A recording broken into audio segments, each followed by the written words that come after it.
네, 여러분 안녕하십니까. 대한민국을 대표하는 정치인들의 인생 이야기를 따뜻하게 그리고 조금은 날카롭게 짚어보는 한판 열전의 박재홍입니다. 네, 이상민입니다.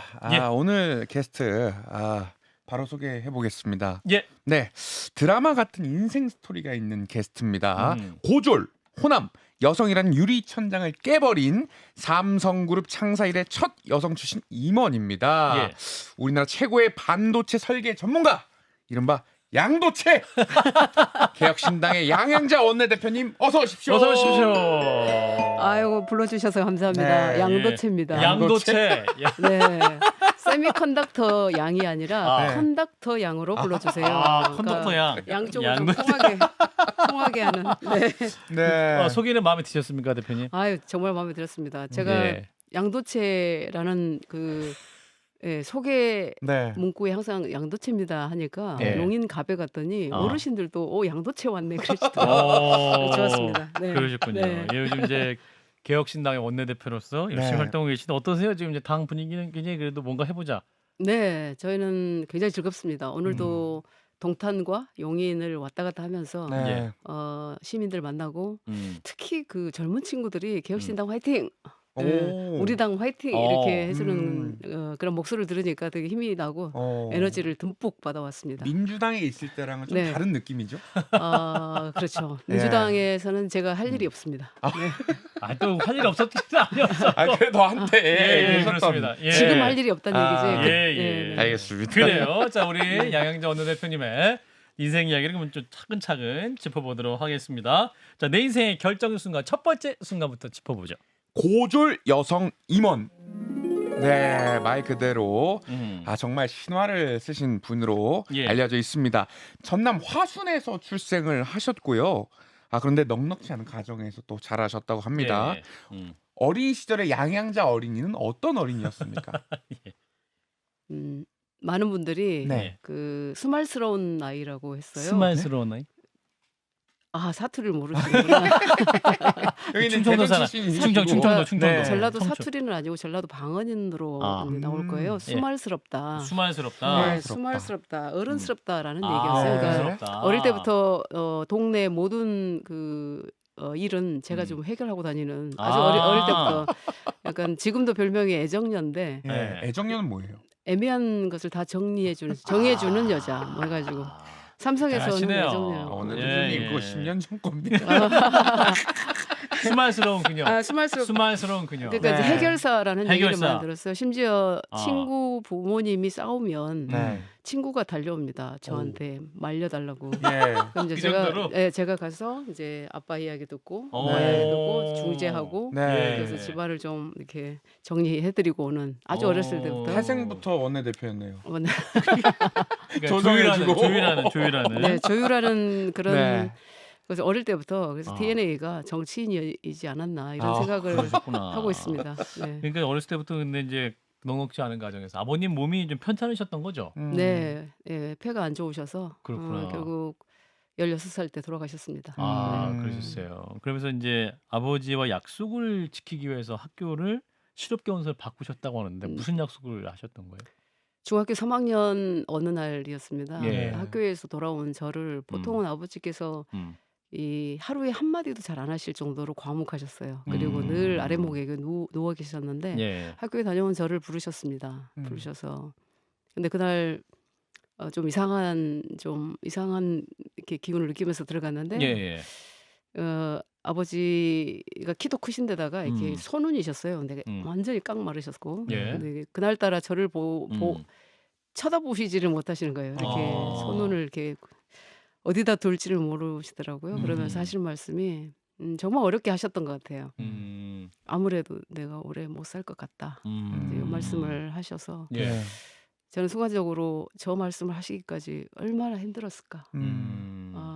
저 이야기를 오빠들 남동생 둘 딸 하나인 저한테 네, 그런 말씀을 하시기 얼마나 힘들었을까라고 생각을 했어요. 예. 그리고 제가 그 생각이 드는 순간 그냥 활짝 웃었어요. 아빠, 내가 알아서 할게. 딱 그 말만 하고 예. 그냥 나왔어요.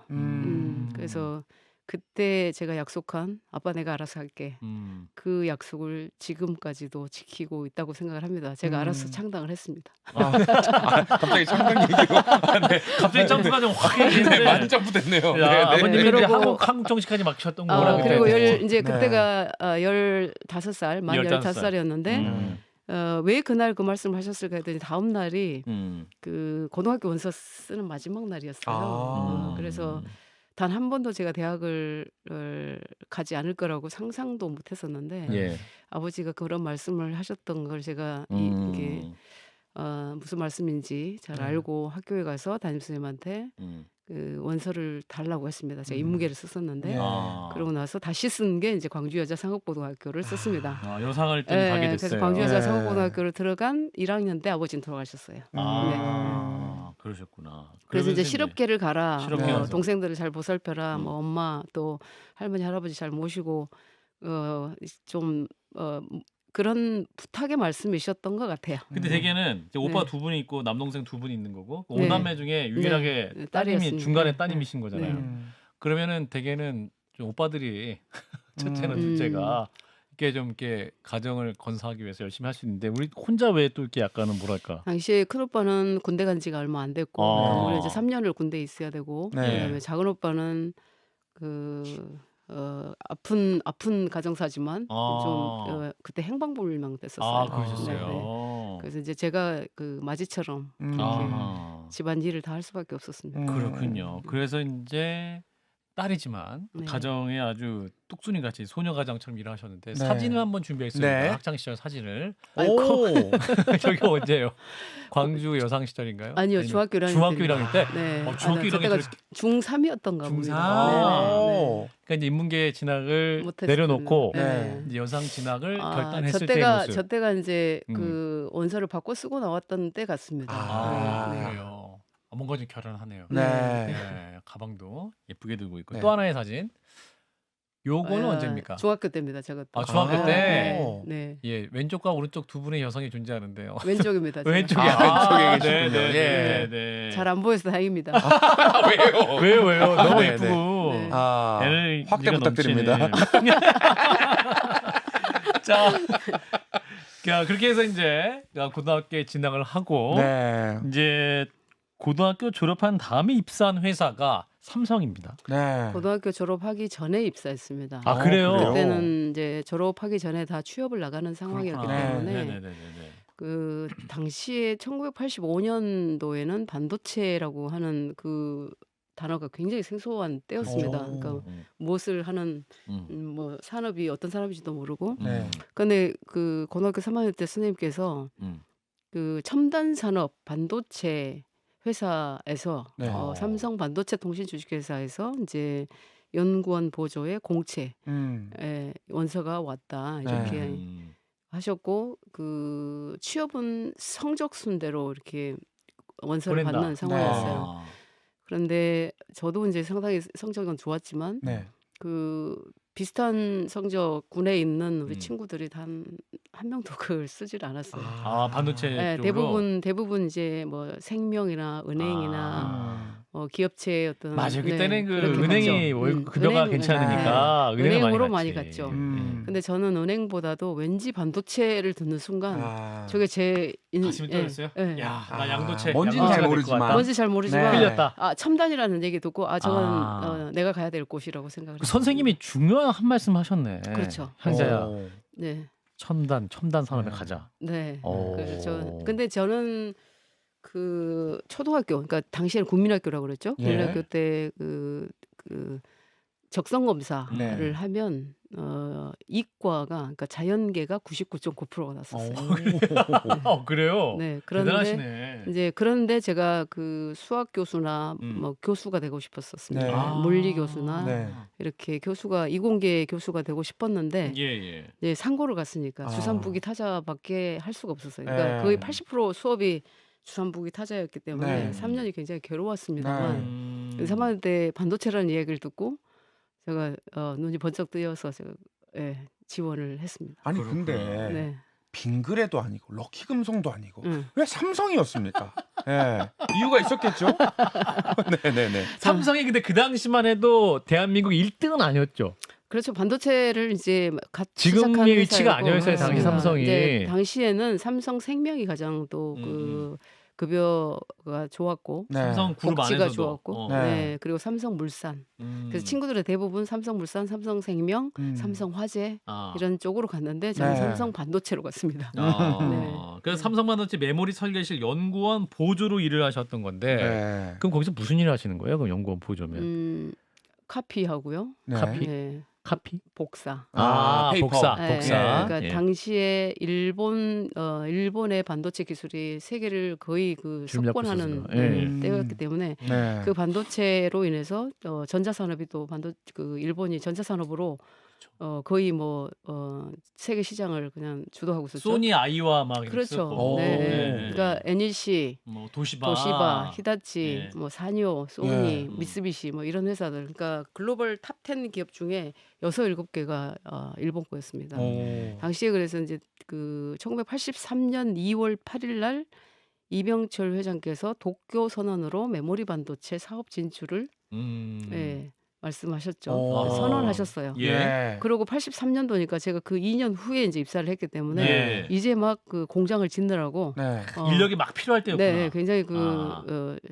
소위 말하는 공돌이 공순이가 많이 필요했었죠. 아. 네, 그래서 저는 이제 공순이로 연구원 보조로 들어갔는데 당시에 이제 복사하고 그러니까 일본 페이퍼 아. 복사하고 뭐 손님 모셔오고 그리고 커피 타드리고 카피와 네, 커피. 커피 그러다 보면 커피도 나고 뭐. 거기까지. 재밌습니다. 아, 예, 아, 커피. 네. 예, 이제 그래가지고 그런 일들이었죠. 연구원 네. 보조. 그러니까 그렇구나. 당시 그 팀원의 가장 그 많은 수를 차지했던 분들이 경북대학교 파리학번 전자공학과 출신들이었습니다. 그러니까 대구 네, 출신들이요. 대구에. 오. 아. 그래서 저는 그분들이 이제 연구원으로 많이 오셨었고 네. 그분들 보조를 제가 했죠. 아. 그러니까 호남 일본어를 출신. 좀 잘하시겠네요. 그러니까 호남 출신 그 전에 호남 출신 고졸 그다음에 여성이었던 고호녀였어요. 제가 별명이. 호녀. 네. 고졸 네, 호남 여성. 네. 근데 당시에 이제 되게 많으시네. 이 페이퍼를 이렇게 네. 복사했는데. 테크니컬 페이퍼죠. 그러니까 기술 보고서, 문서 네. 이런 것들을 이제 카피하러 가는데 네. 정말 저는 쌀 속에 돌멩이인 줄 알았어요. 제가 이렇게 그 어떤 조직 안에서 네. 없어도 되는 아. 그림자 같은 그림자도 아니었죠. 투명 인간처럼 이렇게 음. 보조만 하는 그런 역할이었는데 예. 어느 날 복사하러 이렇게 가는 길에 이렇게 벽에 이렇게 거울이 하나 있었어요. 근데 예. 그 거울에 비춰진 제 모습을 제가 본 거예요. 예. 근데 그 거울 속에 비친 제가 깜짝 놀랐습니다. 예. 저 속에 저 소녀가 누구지? 소저가 누구지? 소녀가 누구지? 소녀가 누구지? 라고 생각해서 소저. 저 여성이 누구지? 예. 그때 생각이 이제 지금도 나는데 네. 쌀 속에 돌멩이 같은 제 존재를 제가 만들고 있었더라고요. 그러니까 타인이 나를 무시하는 것이 아니라 제 자신이 저를 무시하고 있었다라는 것을 깨달았어요. 그러고서 좀 비참하기도 하고 그런데 저를 이제 저에 대해서 궁금해하기 시작했죠. 너는 누구냐? 여기 왜 있냐? 어떻게 살고 싶냐? 예. 이 회사에서 너는 누구냐? 뭐 네. 이렇게 계속 그런 질문을 했던 것 같아요. 예. 그런 네. 질문들을 다른 직원들도 많이 했나 봅니다. 입사 동기가 30명이었는데요. 예. 5년 후에는 한 명도 남지 않았다. 네, 이렇게 거의 또 3년 정도 얘기하셨어요. 되니까 거의 없었어요. 예, 많이 힘들었나 봐요. 힘들었죠. 그리고 이제 저는 당시에 그런 페이퍼를 이렇게 그 복사하러 가다가 보니까 제가 일본어를 할 줄 안다는 걸 깨달았어요. 그러니까 깨달았다. 광주 여상 다닐 예. 때 예. 토요일까지 그때는 공부를 했지 않습니까? 네. 그러니까 마지막 시간에 그때 교장 선생님께서 취업한 학생들을 위해서 일본어 강좌를 토요일 날 1시간씩 해주셨어요. 오. 그래서 제가 히라가나 가다카나를 알고 회사를 들어왔어요. 그래서 보니까 히라가나 가다카나를 제가 알겠는 거예요. 근데 문서를 당시에- 보니까 그렇죠. 복사하면서 그래서 이제 보니까 문서에 제가 0.5mm짜리 이걸 구해가지고 예. 당시에 이제 대부분 다 독어를 했어요. 제2 외국어로. 그러다 보니까 아무리 일본 전문 어떤 기술 자료를 복사를 해다가 연구원들 책상에 갖다 놔도 안 보는 거죠. 그러니까 제 존재가 더 쓸모없게 그때는 여겨졌던 것 같아요. 아하. 근데 제가 일본어를 알고 네. 0.5mm짜리로 밑에다가 히라가나는 한글로, 가타카나는 영어로 해서 해석해놓고. 쭉 번역을 해서 예. 카피를 해서 갖다 놨어요. 오. 그때 제가 지금도 기억하는데 너무 놀란 거예요. 오호. 연구원들이. 아하. 네, 그래서 시키지 않았는데. 네, 근데 아침마다 오면 미스양 어허. 음. 찾는군요. 온 한 뭐 80명의 구성원들이 연구원들이 예. 미스양 이것도 카피 미스양 손님 오셨대 미스양 여기 좀 닦아줘 미스양 커피 미스양 이러잖아요. 근데 그날은 그걸 보시더니 가장 미스양을 많이 부르던 분이 갑자기 깜짝 놀라면서 이거 미스 양이 했어요 이렇게 물어봐요. 오. 그건 이제 그래서 양 박사가 됐습니다. 아니요. 그래서 그렇다고 혹시 양 그랬더니 박사 아니었어? 그랬더니 딱 하신 말씀이 이제 서랍에 막 꺼내더니 네. 양양자 씨 오. 이것도 좀 해줘. 오. 이렇게 해서 그때 저는 양양자라는 이름을 처음 찾았습니다. 와. 미스 양에서 미스 양으로 처음으로 끝내. 예. 양현자 씨. 예. 야, 그래서- 이거 야, 요거 한번 박수 한번 쳐야 돼. 아, 네. 야, 대단하시네. 네. 그럼 지금도 일본어를 좀 능숙하게 하십니까? 근데 일본어는 그 뒤로도 이제 그것을 계기로 해서 조금 열심히. 더 일본어를 잘하려고 네. 일본어 과정에 들어갔어요. 근데 그 과정은 주로 연구원 과정이었거든요. 네. 연구원들을 예, 예. 위한 과정이었는데 네. 회사에서 저를 안 들여보내주는 거예요. 하겠다고 했는데. 네, 그래서 스타킹 의자라도 갖고 뒤에서 그냥 청각만이라도 하게 해달라고 참 많이 애원을 했던 것 같아요. 예. 근데 일본어 선생님이 그러셨는데 네. 고졸 여사원이 이거 들어봐야 일본어 자격증 따는 것도 불가능하고 그러니까 그냥 하지 말라고 많이 그러셨어요. 아, 포기해라. 네, 그런데 이제 제가 연수과에 가서 꼭 좀 듣고 싶다고 그래서 들어갔는데 네. 의지. 아마 그 중에 제가 제일 먼저 일본어 자격증을 땄을 겁니다. 와, 네. 대단하시네. 그래서 이제 일본어를 그때부터는 이제 쭉 하고 네. 일본 분들 오시면 뭐 제가 안내도 하고 오. 그때 그 인연으로 88년도 88 올림픽 때 하마다 박사라는 반도체 관련. 이병철 회장님을 도와서 한국의 반도체가 가능하게 해주셨던 예. 그분과의 인연이 되어서 예. 지금까지도 38년째, 예. 37년째 저의 멘토. 제2의 부모님. 그래요. 스승님. 일본어 때문에. 네. 그때 그때 88 올림픽 때 그 VIP로 초청을 했는데 했고 네. 그때 제가 이제 통역으로 나왔었어요. 통역을 사실은 제가 일본 사람하고 얘기를 해본 적이 없는데 예. 연수과에서 예. 그때 기술교육과였나 전화가 왔어요. 네. 이제 인사 카드를 보니까 네. 일본어 자격증. 자격을 가진 여사원이 있었을 거 아니에요. 네, 그렇죠. 그러니까 원래 일본어 번역하는 분이 한 분 계셨고 네. 대리였어요, 그분은. 네. 저는 이제 그냥 커피 사원인데. 코피.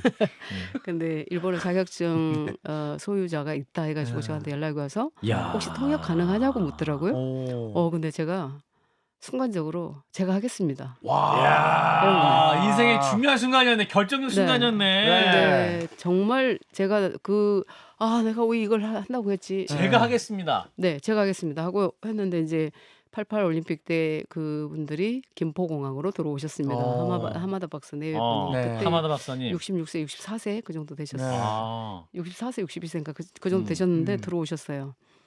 그때 제가 88 올림픽 기간 동안 뭐 강진구 박사님, 그때 우리 강진구 사장님, 삼성전자의 뭐 이윤우 사장님, 예. 그때는 전무님이셨던가.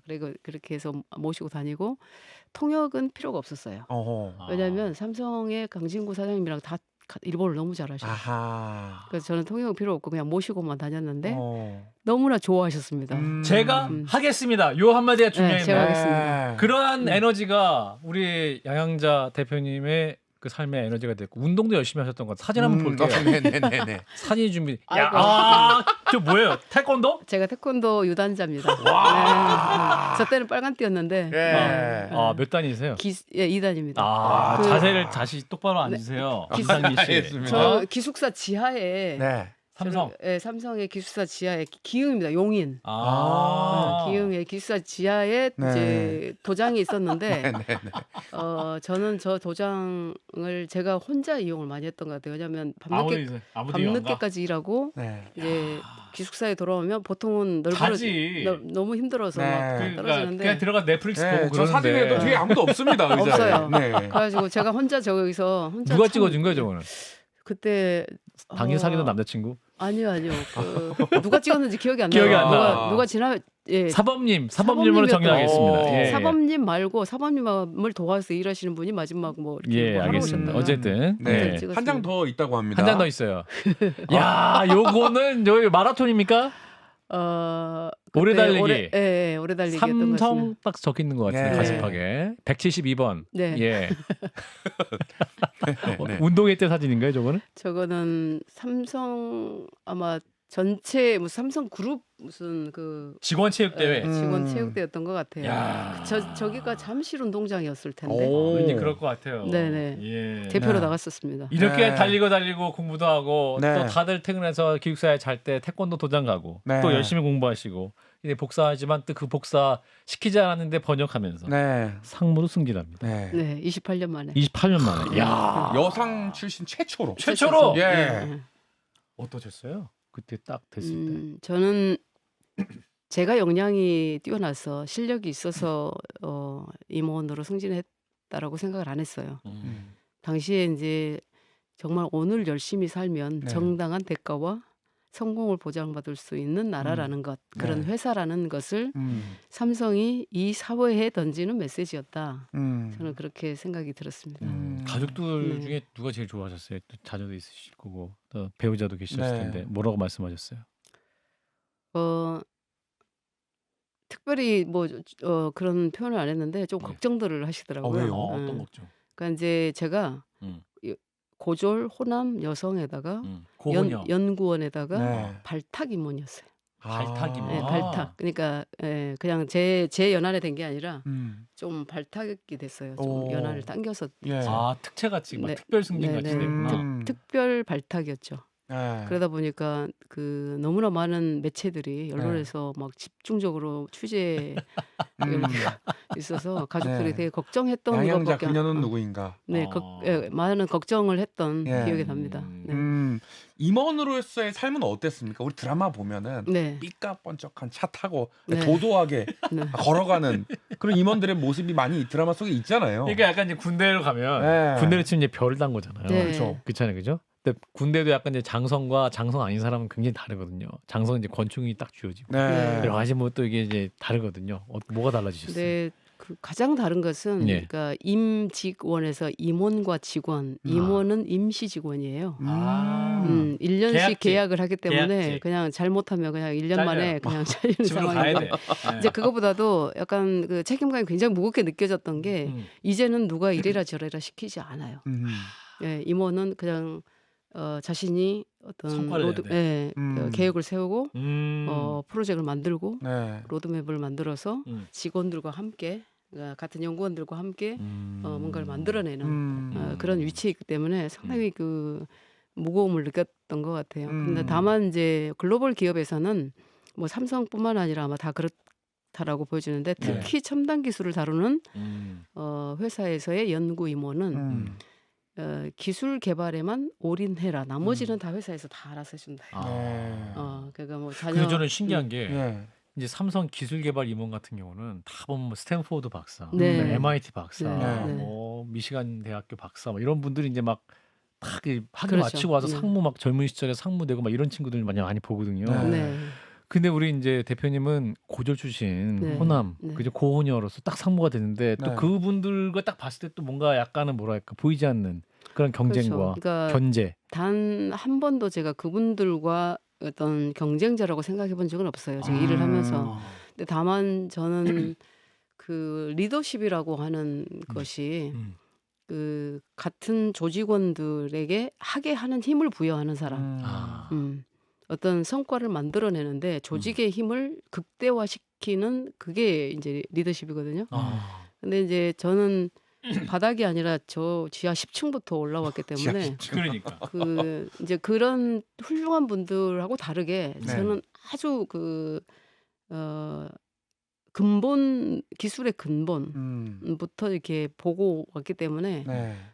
상당히 다른 부분에서 역량을 제가 발휘할 수 있었던 것 같아요. 그리고 항상 어떤 일이 있었냐면 네. 어떤 기술 개발을 하다가 이게 해도 이거는 안 될 것 같다라는 결론이 나면 항상 마지막으로 양수석한테 또는 제가 책임연구원일 때 아. 양책임한테 또는 와. 수석연구원일 때는 양수석한테 이제 상무가 됐을 때는 양상무에게. 양상무한테 양상무. 마지막으로 네. 한번 물어보자 이런 사람이었어요. 오. 그 노고를 제가 정리해주는. 와. 구원 투수처럼. 해결사. 네, 해결사. 제가 안 된다 그러면 그냥 여기서 정리를 하고 아. 이게 가능하다고 하면 또 스플릿 쫙 해서 한번 해보고 뭐 양상무한테 맡겼을 때 안 되면 이건 안 그냥 안 되는 되는 거다. 거구나. 네, 네. 이런 그런- 공식이 또 있었군요. 그런 이야기들을 좀 많이 들었었습니다. 아. 그 대단하세요. 네. 사실 삼성은 또 이를테면 좀 영남 기업이라는 그런 이미지도 있기 때문에 그렇죠, 그렇죠. 거기서 또 네, 호남 네. 출신 여성으로서 네. 이제 딱 임원이 됐다. 자, 이런 분이었기 때문에 이제 정치권에 가게 됩니다. 네. 자, 우리 양현재 대표님의 이 인생의 결정적 순간 두 번째로 가보겠습니다. 반도체 의원입니다. 반도체 임원이 네. 아니라 반도체 의원이 되셨어요. 그렇습니다. 민주당에 영입되셔서 정치를 시작하셨어요. 네. 누가 영입을 했냐? 예, 저거요. 학벌, 지역, 성별 다 비키고 양상무는 우리 사회의 수많은 차별을 적시는 아이콘입니다. 기억하죠? 근데 왜 그쪽 땅으로 가십니까? 네, 예. 우리 민주당에 처음 문재인 영입 이제. 네, 시작을 하셨는데 네. 솔직히 정치에 대한 꿈이 있으셨죠? 아니요, 전혀 없었습니다. 없었어요? 네, 진짜 일도 없었습니다. 왜냐면 상무되고 어, 부사장. 그럼요. 오. 제가 사장이 되고 싶었어요. 사장이요? 네, 삼성했으면 이제 정말로 제대로 된 기술 개발과 별 중에 별. 네, 그리고 사장이 되고 싶다. 이 음. 글로벌 어떤 시장에서 네. 이 글로벌 시장을 주도하는 기술을 만들어 보는 것 그게 이제 큰 꿈이었었는데 아. 사실 그 임원이 되고 나서 네. 그때 박근혜 이제 정권이었습니다. 당시에 그 아마 기억하실지 모르겠지만 유리천장을 뚫은 뭐죠? 그 대표 멘토 유리천장을 뚫은 여성들 대표 멘토 12인을 그때 박근혜 정권의 여가부에서 예. 아하. 그 선정을 했어요. 오. 당시에 이제 김영란 대법관, 뭐 법조계에서는 있었고. 조희진 검사장님 네. 그리고 뭐 저 뭐 이렇게 12분을 이렇게 모셨었는데 네. 예, 예. 그때 제가 이렇게 너무 좀 불편했던 게 네. 이게 회사 일도 바쁜데 왜 자꾸 이렇게 정부에서 일을 좀 해달라고 그러나 그리고 무슨 신년 할애회 뭐 이런 거 있으면 꼭 막 부르시고 그래서 굉장히 불편했었습니다. 아. 당시에 그 여가부 장관님이 네. 아무튼 그분 예, 네, 그 장관님 계셨었는데. 네네네. 그분이었었고 제가 네. 이제 정부 일을 도왔었는데 아하. 그래서 많은 분들이 당시에 이제 조윤선? 조윤선 아, 장관 조윤선 예, 장관. 예, 예. 예. 그때 한나라당이었던가요? 예, 맞아요. 이제 음. 부르면 거기서 부를 거다라는 얘기들이 좀 있었어요. 아, 정계 임무를 하게 되면 네. 네, 왜냐하면 정부 일을 도왔었기 때문에. 박근혜 정부 때 네, 네. 새누리당이네요. 네. 네. 새누리당. 예. 네. 근데 저는 그 삼성에서 30년, 28년 일을 하면서 음. 가까이 해서는 안 될 부류, 두 부류. 오. 네. 정치인. 하나가 뭐였습니까? 언론인, 언론인, 그리고 정치인. 죄송해요. 정치인. 예, 네, 네. 그런 사람도 함께 하고 계세요 지금. 네, 한 분 계십니다. 예. 두 부류라고 생각을 나름대로 하고 있었어요. 예. 왜냐하면 GDP 생성에 전혀 도움 안 되면서 예. 효율성이 없는 그런 이제 사람들로 그랬었는데 보셨군요. 이제 그랬었는데 네. 지금은 가장 중요한 두 부류입니다. 누가 여기 바로 왔어요? 처음 접촉한 분이 누구에게 전화 왔던 거? 바로 문재인 대표가 전화했던 거 아니었을 것 같고. 메일이 왔었습니다. 메일이 메일이요? 왔어요? 아, 네. 신기하다. 그러니까 전화가 아니고 메일. 제 메일이 아니라 네. 회사 메일. 회사 메일로요? 회사 메일로 온 네. 것을 우리 비서분이 저한테 전달해 줬는데 회사 메일로. 제목이 문재인 의원실입니다. 오. 그래요. 네. 거의 맨 땅에 헤딩하는 영입이었네. 예. 그래서 네. 문재인 의원실입니다 하고 왔는데 보니까 이제 한번 보자라는 얘기시더라고요. 오. 그 당시에 제가 우리 비서분한테 예. 그 후원금 보내드리고 물어보고 더 이상 연락하지 말아라. 이거 손절! 후원금 네. 손절! 네. 후원금 야. 메일로 보셨군요. 후원금 메일로. 후원금 보내드리고 더 네. 이상 연락하지 말라라고 제가 아. 얘기를 했었습니다. 아, 근데 이제 그랬구나. 그랬다고 생각을 했는데 네. 예, 예. 사람이 찾아오기 시작했죠. 이제 회사로. 사람이 회사로 오. 기흥으로. 네, 기흥으로 왔었습니다. 아, 누가 왔어요? 최재성? 누구는 얘기할 수가 없고 아, 이제 예. 그 중에 얘기할 수 현역 없죠. 정치인입니까? 그 중 한 분이 최재성 의원님이셨어요. 아, 그래요? 네. 최재성 의원님은 어느 날 연락이 와서 네. 왜 연락이 왔냐면 네. 제가 안 하겠다고 못 한다고 그랬었어요. 근데 아. 당시에는 그 영입을 굉장히 그 비밀리에 진행을 했기 때문에 음. 누구한테도 얘기를 하지 말라고 하시더라고요. 아하. 근데 이제 남편한테는 얘기를 해야 될 거 아닙니까? 그렇죠. 아, 그렇죠. 예, 그래서 가족이니까. 남편한테 이런 연락이 왔다 그러니까 굉장히 힘들어했었습니다. 남편이. 네, 딱 이러더라고요. 우리가 함께 살 날이 얼마 남지 않은 것 같다. 정씨를 혹시 선택하게 된다면 네, 우리가 함께 살 날이 얼마 남지 않은 것 같다. 되게 기뻐하셨던 것 같은 남편이. 네, 무슨 의미입니까 그게? 그래서 예. 당신이 네. 원하지 않으면 나는 할 이유도 없고 아. 네, 그렇게 정치하지 말라는 네, 그러니까요. 그래서, 네. 네. 너무너무 이제 사랑하는 부인이 갑자기 왜 또 정치야? 또 네. 이제 삼성 임원돼서 같이 기뻐해주고 행복했는데 네. 왜 정치야? 뭐 이렇게 이제 의사를 또 물어보셨을 것 같은 남편께서 네. 뭐라고 물어보셨어요? 아니요 정치 전혀 다른 얘기를 안 했었어요. 아. 그러니까 나는 내 아내가 음. 그 어항 속의 물고기처럼 360도 투명하게 보여지는 거가 싫다고 했어요. 언론에서도 막 계속 네. 견제받고 그것도 너무 네. 힘들었고. 또 대중들의 관심도 받는 것이고. 네. 그런데 음. 당시에 민주당에서 네. 뭐라고 이렇게 얘기를 해서 설득이 된 겁니까? 뭐라고 꼬신 겁니까? 그 최재성 의원님이 오셨을 때는 네. 당시에 8시에 만나자고. 저녁? 네, 밤 8시에. 예. 근데 그 007 작전처럼 아. 차를 몰고 네. 아주대학교 운동장으로 오라고. 운동장이요? 왜 운동장이에요? 네. 거기다 차를 세우라고. 아주 대학교 운동장 굉장히 넓은데. 넓어요. 네. 그래서 이제 도착하면 전화를 하라고. 그래서 도착해서 전화를 했습니다. 네. CCTV가 없구나 거기는. 그랬더니 차를 놓고 정문을 나와서 저분 나와서. 500m만 내려라. 야, 그 좀 진짜로 무슨 국정원 같다. 네, 내려오면 야. 이벤트도 아니고. 네, 네, 내려오면 재밌다, 오른쪽으로 간판이 뭐가 보이고 네. 그쪽에 골목이 보이니까 거기서부터 100m를 더 들어와라. 500m, 100m. 네. 네, 야. 그래서 들어가 보니까 만화 카페더라고요. 만화 카페. 카페요? 야, 네. 재밌다, 재밌어. 진짜 무슨 커피 뭐 무슨 벅스도 아니고 무슨 네. 만화 카페였어요. 썬플레이스도 만화. 아니고. 네. 그런데 만화 이제 카페. 들어오시면 갔더니. 안쪽으로 이렇게 완전하게 다 들어오시면 네. 등 모습이 보일 거다. 오. 그때 왜 누비 저 파카를 입고 있어 겨울이었으니까. 예. 최재성 의원이. 네, 근데 저는 최재성 의원이 누군지도 몰랐어요. 아, 그러셨구나. 근데 한 분이 앉아 있더라고요. 예, 네. 예. 누굽니까? 최재성. 거기 왜 만화 몰랐어요? 보면서 라면 먹고 있었어요, 이렇게? 아니요, 저를 기다리고 있었습니다. 첫 마디가? 아무래도 저는 정치를 할 것 같다. 그래요? 최재성 네, 의원이. 네, 야, 딱 그래서 보고. 저도 궁금했어요. 저는 호기심에 아주 반응을 많이 하는데 당시에 제가 물어봤습니다. 예. 도대체 왜 저를 영입을 하려고 하냐? 음. 그랬더니 꼭 필요하다고. 어. 그때 총선에 필요한 사람이 아니라 음. 정권 교체에 필요하다. 그것도 지금 멋있는 얘기네. 그게 이제 호남이었어요. 호남. 제가 음. 키워드가 호남 기술 여성으로 이제 영입이 됐지 않습니까? 예. 네. 당시에는 호남의 지지 없이 정권 교체 없다가 시대 정신이었어요. 네. 그래서 제가 이제 당돌하게 그때 물어봤던 게 기억이 나요. 네. 제가 가면 어디까지 갈 것 같냐? 내가 만약에 정치를 하게 되면 직으로 따지면 내가 네. 어디까지 갈 수 있을까? 나의 가능성을 네. 어떻게 보냐라는 네. 거죠. 나는 삼성이 계속 있으면 사장, 부사장까지도 갈 수 있을 것 같은데. 네네. 난 자, 양사장 나를 정치로 가능한데. 끌고 갈 거면 아. 나는 어느 정도까지 갈 것이야. 내가 왕이 될 상이요. 나 양회장 가능성 있는데. 예. 이렇게 물어보셨어요? 아니, 그건 예, 아니었고. 그건 아닙니까? 네. 예. 그래서 이제 물어봤더니 적어도 총리는 하실 겁니다. 총리. 그래요. 그래서 양 총리. 네. 최지성 수석. 총리까지 하실 것 같다. 어. 야. 아니 적어도 적어도. 그러셨습니다. 야, 대단하시네. 아무튼 그러셨는데 네. 이제 예. 그럼에도 불구하고 그 남편의 반대로 제가 마지막으로 통보를 했습니다. 아. 안 된다? 네, 안 된다. 불가다? 네, 그런데 이제 그 마지막으로 한 번 더 그 제안이 왔는데 어. 문재인 대표를 한번 만나고 결정하시라. 그러시구나. 근데 그게 결정적인 순간이 돼버렸습니다. 그래요? 네.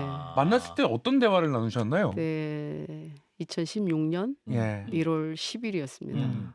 여의도로 그때 만화 카페가 아니었구나. 네, 그죠? 어. 네, VIP 빌딩 아실 아. 거예요. 거기 그때 이제 만화 카페 가면 안 되죠. 어. 민주당 당사가 있었던 아. 그 건물에서 보자고 해서 갔는데 갔는데. 저는 여의도 처음 가봤습니다 그때. 오. 아, 여기도 또 처음 가보셨어요? 네, 그때? 여의도 처음 야, 가봤죠. 진짜. 근데 예. 이제 그때 문재인 대표님이 앞에 앉고 남편이 앉고 제가 이렇게 앉았는데 예. 첫 마디가 그러시더라고요. 음. 우리 어디서 만난 적 있나요? 오. 남편한테. 우리 네. 대표님이 남편한테. 네. 그래서 남편도 어디서 만났을까요? 이제 하다 보니까 음. 거제도 옆 동네. 부산. 부산. 거제도. 오. 고향이 남편 고향도 거제도. 부산 거제. 오. 대표님 고향도 거제도. 거제도. 예. 근데 저희 시할머니 시할아버지를 부모님하고 아시는 사이 뭐 그런 거였어요. 그래요?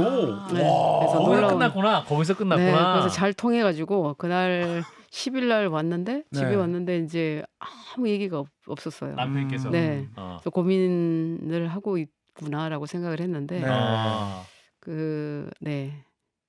이제 이게 운명인 것 같다라고. 양양자의 네, 운명이구나. 네. 근데 남편은 그때 무직이었어요. 회사를 그러셨어요. 먼저 나왔어요. 아. 네, 저보다 먼저 나와 있었고. 삼성에서 같이 근무하셨어요? 네, 같이 근무했어요. CC셨구나. 네. 컴퍼니 커플. 네. 예. 죄송합니다. 너무 저렴한 아, 용어인데. 네, 네, 네, 죄송해요. 괜찮습니다. 어쨌든 네. 그래가지고 이제 당시 이제 그렇게 하고 허락을 했어요. 네. 남편께서. 네. 그러고 11일 날 네. 1월 10일이 일요일 있고 11일 날 회사 가서 저 인사과에 찾아가서 삼성. 제가 오늘 회사를 그만둬야 됩니다. 오. 네, 퇴임서를 오늘 이번 써야 달도 아니고. 갑자기. 네, 네. 갑자기 이제 그랬더니 네. 예. 그때 굉장히 뭐라 그러셨어요 인사과에서. 신입사원도 퇴직하는데 2주일을 줍니다. 그러니까. 근데 이게 맞네. 뭡니까 오늘 그렇죠. 오늘 퇴임한다고 그랬더니 네. 또 삼성이 또 관리의 삼성 아니야. 음. 조직의 근데 이제 삼성. 퇴임을 한다고 하니까 이제 놀란 거죠. 그래서 네. 설명을 했습니다. 제가 이렇게 음. 입당을 하기로 했다. 아하. 그랬는데 X였어요. 안 된다. 안 된다. 네. 야. 그래서 이제 또 일을 하고 있었죠. 이제 안 되는 거라 또 통보해놓고. 시무룩하게. 네, 아니요, 그냥 차라리 잘 됐다. 회사에서 반대를 하니까 안 회사가 날 가도 되겠다. 지켜주는구나. 네, 역시 네. 회사뿐이다. 네, 그리고 이제 일을 하고 있었는데 예. 오후 4시쯤에 인사과에서 연락이 와서 가보니까 네. 이제 뭐라고 그러냐면 퇴임을 허락해주기로 했다. 갑자기. 네, 근데 갑자기? 그 이유가 그때는 네. 민주당이 이제 야당이었지 않습니까? 예. 그렇죠, 그렇죠.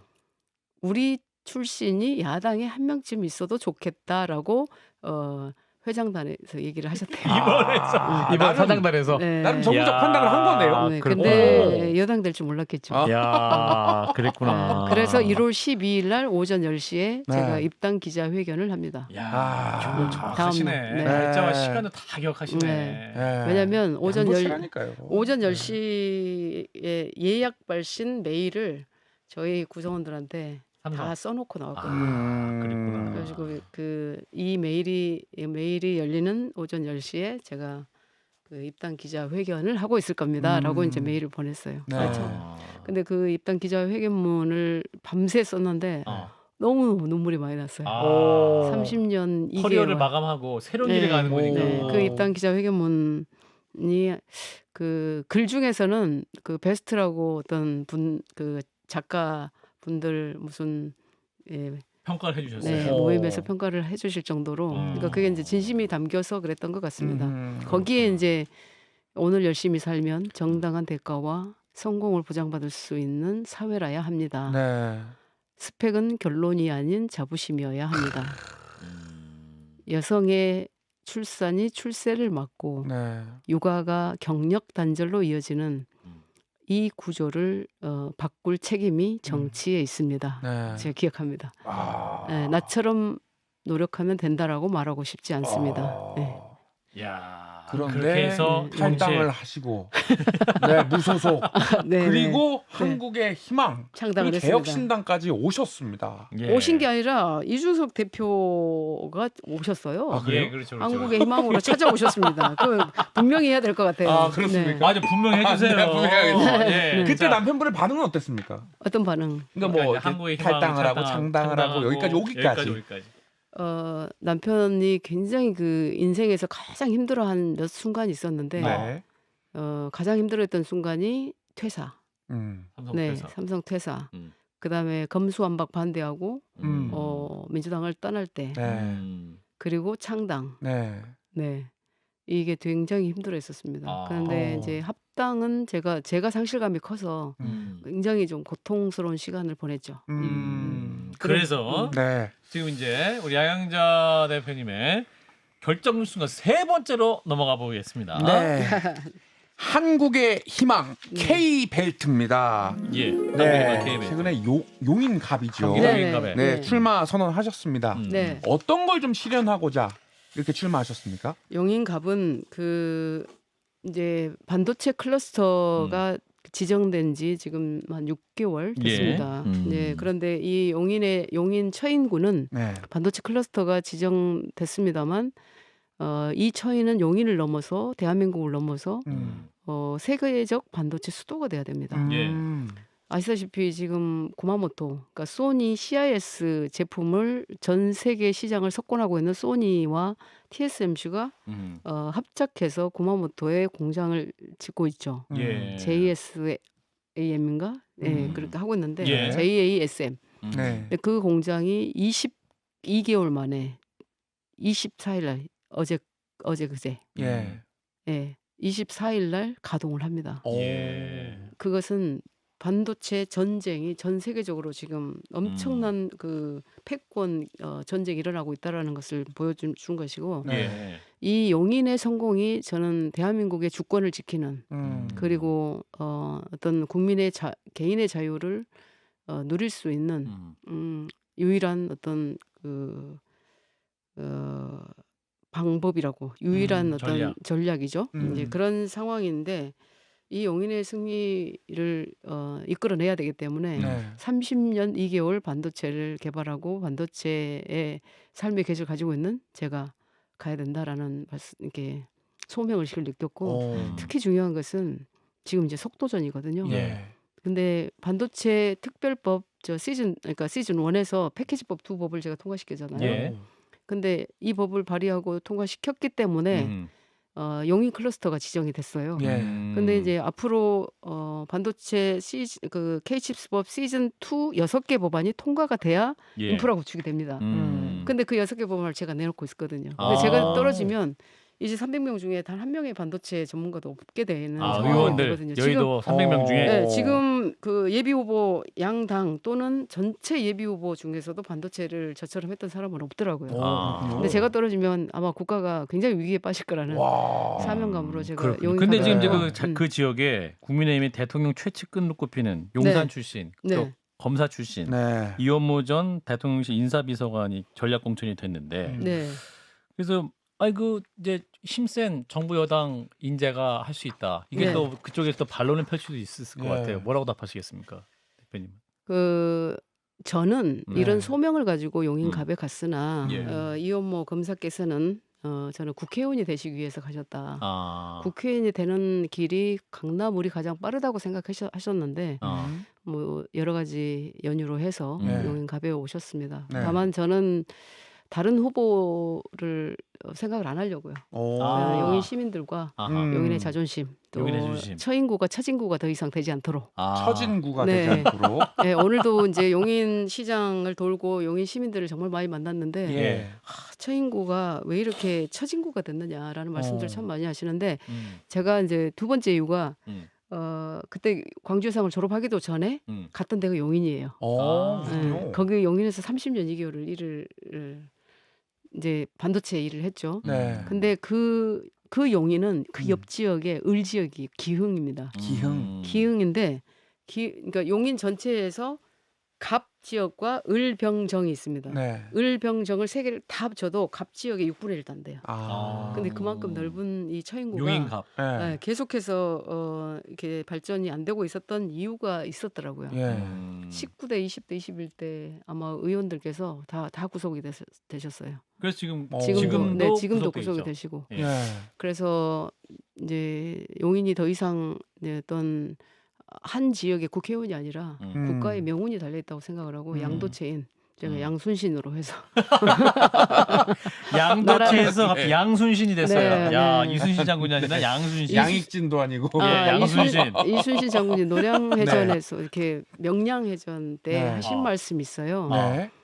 그 적을 업신여기면 네.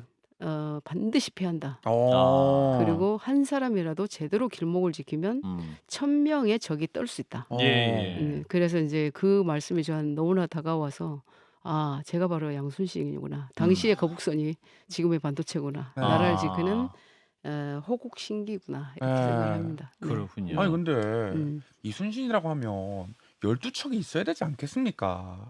좀 네. 당내 근데 네. 상황이 좀 괜찮나요? 개혁신당. 저는 네. 한 척이고 우리 이준석 대표가 11척입니다. 아 그래요?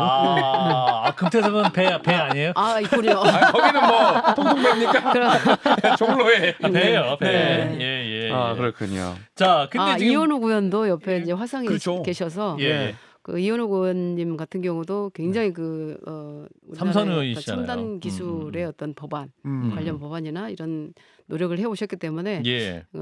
화성 또 용인 이렇게 하면 큰 벨트가 시너지가 날 것 같습니다. 그렇군요. 그래서 지금 이제 개혁신당이 선거의 활력을 끌어올리기 위해서 네. 김종인 공천관리위원장을 모셨습니다. 네. 이제 그 입당하고 또 이제 공천관리위원장으로 함께 일하는 기자회견 현장에 또 우리 대표님 바로 옆에 앉아 계셨었는데 당 분위기가 확실히 좀 뭔가 정리가 되고 좀 활기가 생겼다 평가하시는지. 네, 김종인 대표님께서 위원장님께서 네. 사실 고사했었어요. 여러 번 저희가 이제 찾아뵙고 예. 정말 간청을 드렸는데도 예. 이제 이런 걱정을 하셨습니다. 네. 그러니까 정치의 어떤 새로운 정치 세력 그리고 어떤 미래, 기술, 젊음, 희망 네. 이런 키워드로 이제 정당이 나갔으면 좋겠다라고 조언을 해주셨는데 음. 당신이 오시면 좀 그런 분위기와 맞지 않지 않느냐 이런 말씀을 하시면서 굉장히 고사를 했는데 네. 얼마 전에 그 이준석 대표가 외손주가 많이 도와줬다라고 얘기하는데 당원이도한 오. 외손자의 설득에 한몫을 했다. 예. 오. 근데 실제로 그랬습니다. 그래요. 네, 그래서 개혁신당 당원 외손 주세요. 개혁신당 당원으로 가입을 하고 당비를 10만 원을 내신 5만 원인가 이렇게 낸대요. 외손주가. 네. 이야. 그래가지고 아르바이트를 열심히 하고 있다고 그래요? 얘기를 오. 했습니다. 그래서 이제 김종인 위원장님을 모시고 나니까 이제 공천은 이렇게 굉장히 좀 안정적으로 진행하시리라 이렇게 믿어지기 때문에 저희는 열심히 지역에서 이렇게 선거를 뛸 수 있는 토대를 마련한 것 같습니다. 그리고 분위기가 굉장히 좋고 참 희한하게도 네. 2012년도 그 새누리당 네. 당시 그 박근혜 대표의 네. 비대위. 비대위의 위원장이 김종인 위원장님, 비대위원이 이준석. 4년 후 2016년도에 예. 비대위원장 문재인의 비대위원장님이 김종인 위원장님, 네. 비대위원이 양양자. 오. 이런 서사가 또 비슷해요. 대표 이준석 대표는 대표하고 쫓겨나고 저는 최고위원 2번 선출직으로 하고 쫓겨나고. 비대위 계보가 있군요. 네, 그래서 그런 인연으로 지금까지도 이제 김종인 위원장님이 굉장히 좀 많이 조언도 해주시고 따뜻한 말씀도 많이 해주시고 워낙 그 통찰력과 해안이 있으시기 때문에 네. 그분 말씀을 들으면 다 맞다라는 생각이 좀 들었습니다. 자, 그래서 이제 김종인 전 비대위원장이 이제 지금 공관위원장이 됐습니다만 이제 김종인 위원장님도 이제 언론 인터뷰에서 말씀하셨죠. 사실은 이제 이게 개혁신당 같은 거 인적 자원이 또 그렇게 또 풍부하지 않은 것도 사실이기 때문에 네. 할 수 있는 일이 그렇게 많지는 않을 수 있다. 그럼에도 불구하고 이제 본인이 역할을 하겠다 말씀하셨지만 지금 이제 지역구 출마 실시되는 후보가 60에서 70명 된다라는 게 이준석 대표 말인데 그 정도 되는 건 정말 맞습니까? 지금 예비 후보 등록을 한 분들이 그렇고 지금 그래요. 이제 28일 10시부터 네. 내일이죠. 10시부터 또 지역구 후보자 공모가 있습니다. 그래요. 그럼 상당히 많은 분들이 들어오시리라고 믿고 있고 예. 저는 이 양당 구조의 폐해를 균열이라도 내달라는 새로운 세력으로는 저는 개혁신당밖에 없다고 봐요. 네, 그리고 한국의 희망을 창당할 때도 저는 뭐 단 한 번도 정치적 어떤 정치공학적 합종 연행을 상상도 해본 적이 없는데 예. 이렇게 함께 하게 된 것은 이제 한국의 희망은 비전과 가치가 이렇게 분명하다고 말씀드렸었죠. 그러니까 기술로 주도하는 국가가 돼야 된다. 예. 선도국가 대한민국이 돼야 된다. 예. 근데 그 선도국가 대한민국이 되려면 과학기술 정책을 국가 운영의 중심에 두어야 한다. 그리고 정당의 강령에 가장 전진 배치해서 과학기술 정책을 전진 배치해야 된다. 이런 예. 말씀드렸고 그래서 만들고자 하는 나라가 대내적으로는 국민이 잘 사는 강한 나라, 부민강국, 국민강국, 부민강국. 부민강국. 네. 그리고 대외적으로는 누구도 흔들 수 없는 나라, 과학기술 패권 국가예요. 이제 그런데 아시다시피 R&D 예산 삭감을 하고 인프라, 그러니까 반도체 클러스터 용인을 비롯해서 15개의 첨단산 클러스터가 지정이 됐지 않습니까? 네. 올해 예산이 제로인 거 아세요? 아. 그 이유는 이게 예산을 우리가 657조를 쓰고 있음에도 불구하고 네. 예산 확보를 못하는 이유는 안 하고 싶어서가 아니에요. 예. 결국 그 예산을 쓰고서도 미래를 우리가 준비할 수 없는 것은 지금 불합리, 비효율, 그다음에 어떤 지금 부정부패 예. 예. 그리고 낭비적인 요소들을 싹 개혁으로 드러내야 됩니다.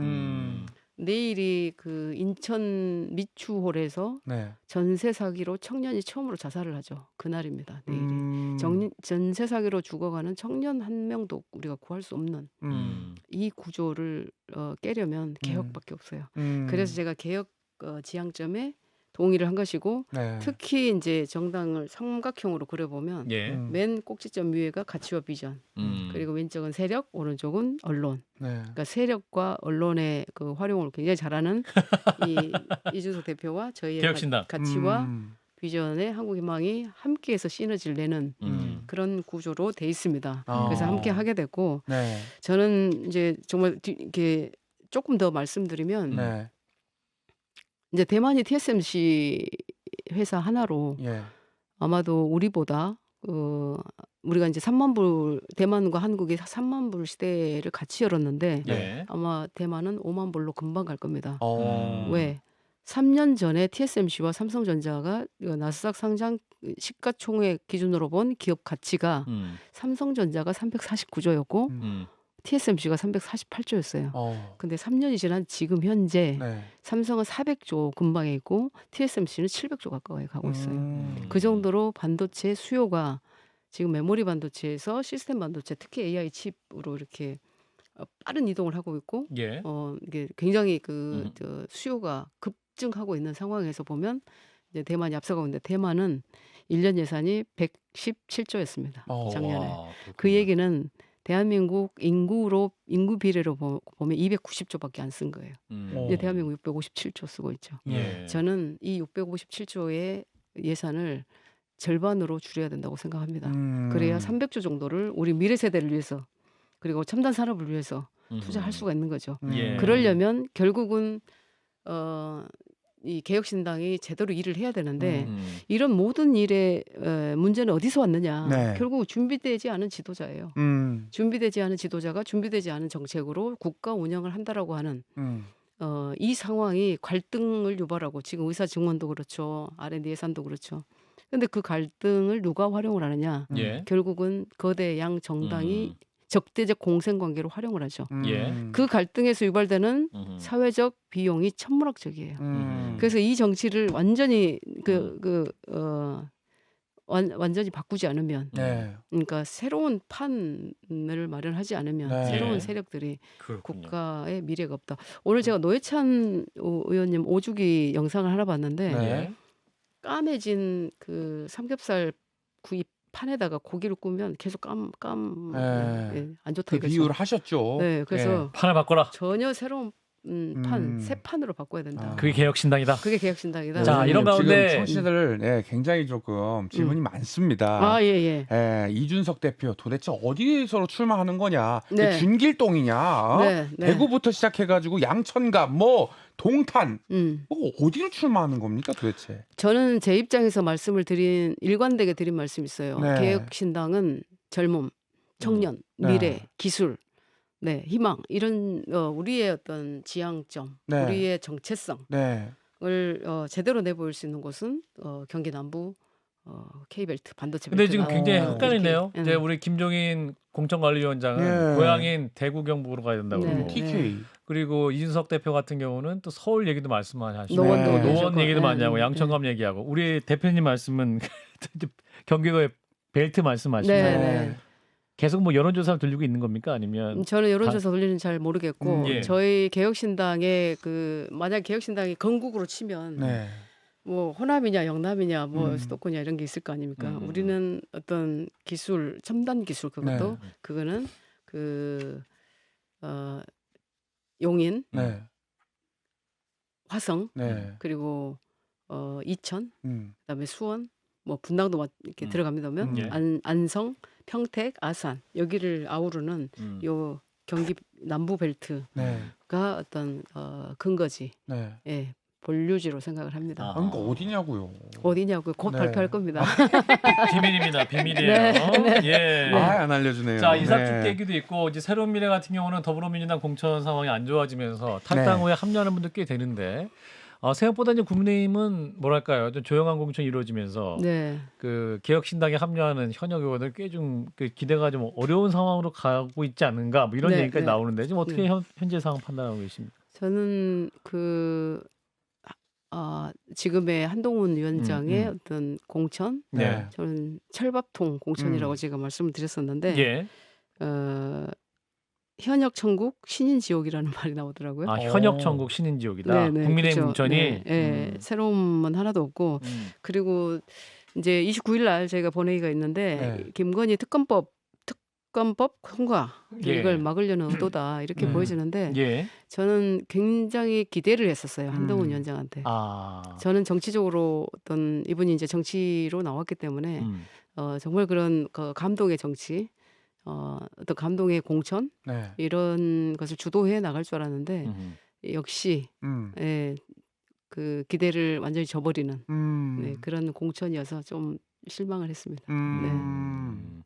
자, 근데 지금 이제 뭐랄까요? 국민의힘의 위성정인 국민의 미래도 있고 민주당의 더불어민주연합도 있고 지금 당명이 확실히 정해지지 않았지만 조국신당도 있는데 일각에서는 3등은 조국신당이 될 거다. 예, 그럴 수도 있을 것 같습니다. 오. 저는 이제 그런데 국민의힘에서도 그 국민의 미래라는 그런 말씀을 안 하셨으면 좋겠어요. 그 국민의 미래가 아니죠. 위헌이고 위선이죠. 그건. 당명부터가 문제다. 국민의 위선으로 하시면 국민의 국민의 위선으로 바꿔라.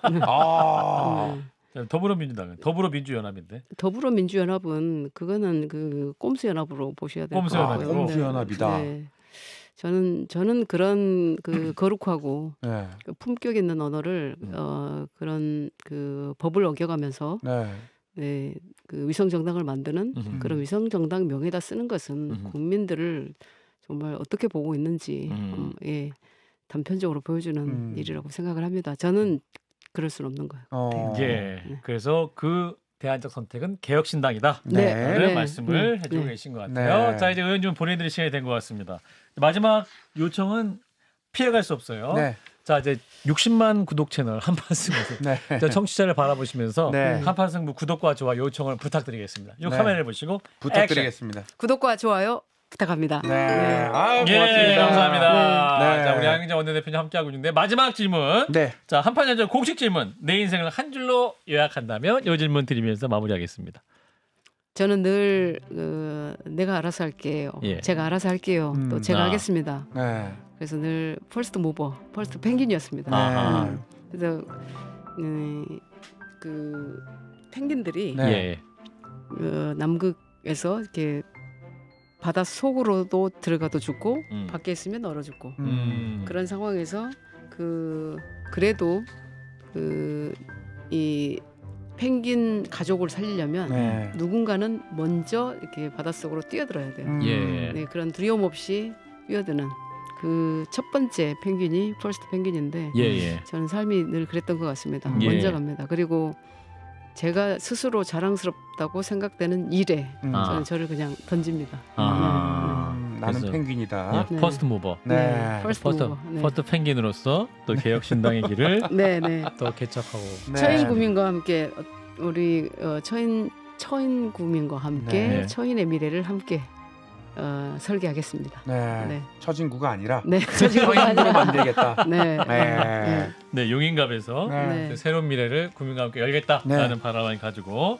또 오늘 1시간 따뜻하고 네. 금방 한 시간이 지났어요. 예, 아, 귀한 좋습니다. 시간을 네. 채워주셨어요. 오늘 어떠셨어요, 의원님? 너무 좋았습니다. 예, 네. 어린 시절 또 회상하시고 또 삼성에서의 기억, 또 정치 여정을 바라보셨는데 앞으로의 또 걸어가실 여정도 네. 응원합니다. 자, 이상민 크리에이터 오늘 어떠셨어요, 의원님과 저는 이 시간? 사실은 예. 대기업 출신 아니겠습니까? 예, 차갑고 냉혈한 그런 기업가의 효율 아하, 강조하는 그런 기업가의 모습일 줄 알았는데 예. 따뜻한 개혁가의 어떤 느낌이 나서 오. 네. 예, 칭찬됐죠? 알겠습니다. 네네. 더 이상 나가면은 아, 제가 따뜻한 개혁가.